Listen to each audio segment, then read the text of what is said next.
Bonjour, donc une petite vidéo pour mettre au point un petit peu ce qu'il faut pour faire du kéfir de lait. Alors ici, je vais démarrer avec un kéfir qui est déjà prêt. Donc c'est peut-être le plus important. Là, on voit les grains de kéfir, on peut les distinguer un petit peu à la surface. On peut voir par le haut un petit peu. Mais on voit surtout que ça a transformé tout au fond. Donc vous voyez, je ne sais pas si la mise au point se fait bien, voilà. Ici on voit un petit peu de petit lait. Voilà, donc ce lait a été transformé. Je n'ai pas tendu trop, comme ça il sera un petit peu moins acide. Donc ici je me sers d'une passoire achetée dans une grande enseigne suédoise. Simplement, au lieu de taper la passoire sur le saladier et de risquer de le casser, en secouant un petit peu, on arrive à extraire les grains de kéfir.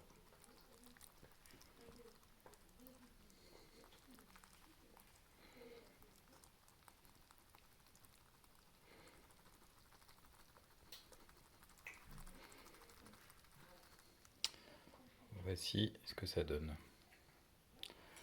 Donc là, il y en a un petit peu plus que nécessaire. On a besoin pour 24 heures, grosso modo, j'utilise 20 grammes de kéfir, un tout petit peu moins. Donc là, il y en a plus, mais c'est pas grave.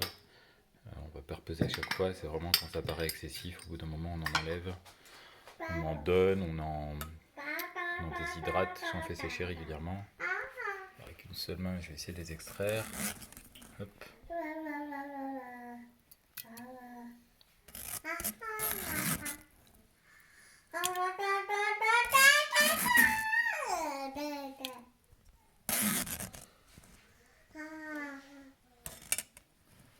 Hop, hop.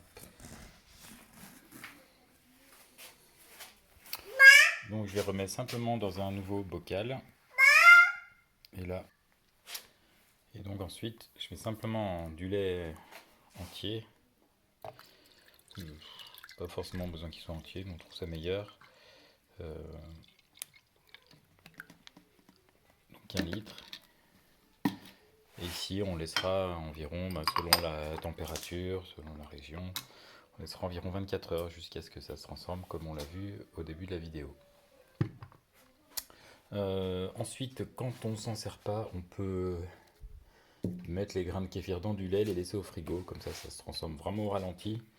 Et on a largement le temps avant d'y revenir. Et ensuite, on le met en bouteille, c'est quand même bien plus pratique à consommer. Alors pour le mettre en bouteille, moi j'utilise un petit moule en silicone. Je crois que c'est pas un moule à Charlotte, je sais plus trop. Hop, puis ça va bien. L'idéal c'est de nettoyer avec une corne pâtissée. Voilà.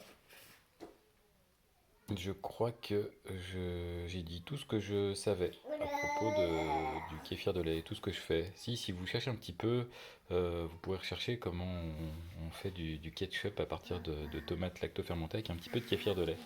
Donc ça, c'était ma surprise de l'année, c'était bien sympa.